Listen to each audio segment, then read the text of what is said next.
Today is Thursday, May 10th, 2018. Let's take a look at the news today.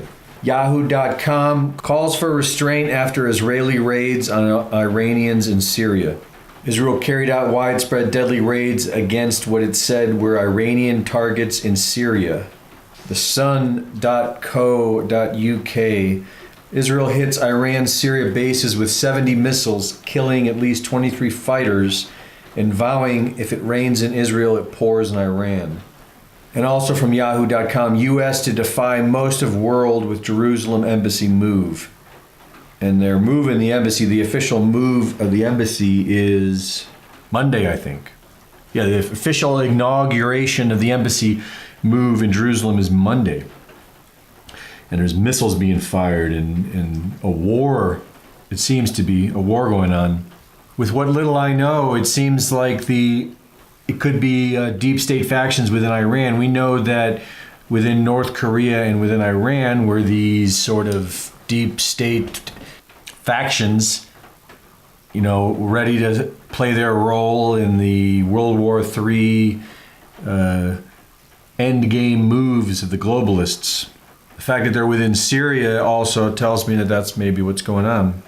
If a few small skirmishes take the foot off the backs of the people of Iran and we see freedom, then that's obviously what happened. It's happening. We'll see.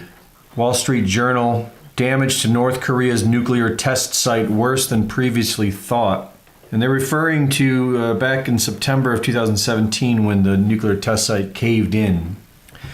A friend of mine, a coworker of mine said, sounds like some spy shit to me. And I thought, yeah, you're right. And now it sounds more like some spy shit. Now they're just saying, based on some satellite photographs of the damage, it looks, what are they saying here? Space-based radar showed that after the initial impact of North Korea's latest nuclear test in September last year, a much larger part of the Punggye-ri test site caved in over the following hours and days. This means that a very large domain has collapsed around the test site, not merely a tunnel or two. What a coincidence. DailyMail.co.uk.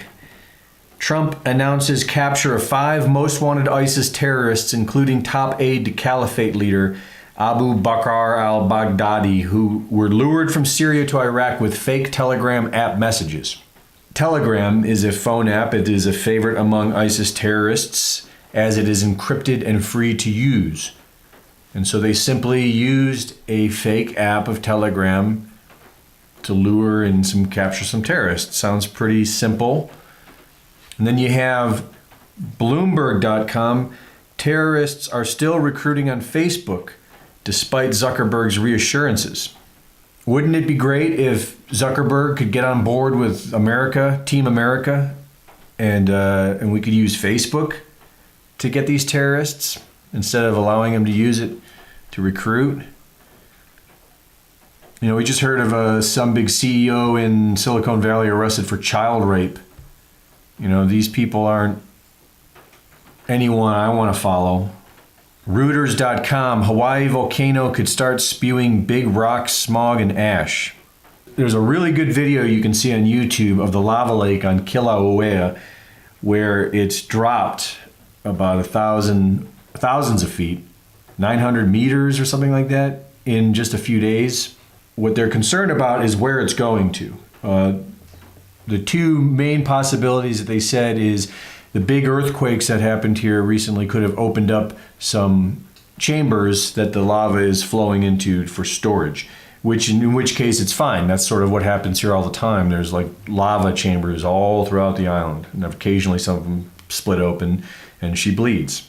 The other option is that it's going to keep dropping all the way down to sea level, and at that point they're saying water could then rush into the system and mix with the lava, creating massive steam explosions, which would result in spewing big boulders for up to a mile, all within the park. They're closing the park down tomorrow on Friday because of the possibility of this.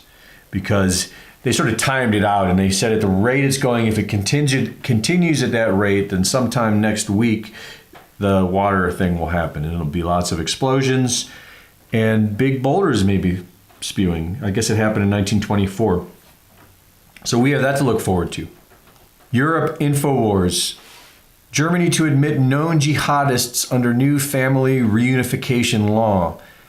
And so Chancellor Angela Merkel's cabinet have his new policy to expand the right to family reunification to refugees living in Germany so that they can bring in more people so that families can be reunified.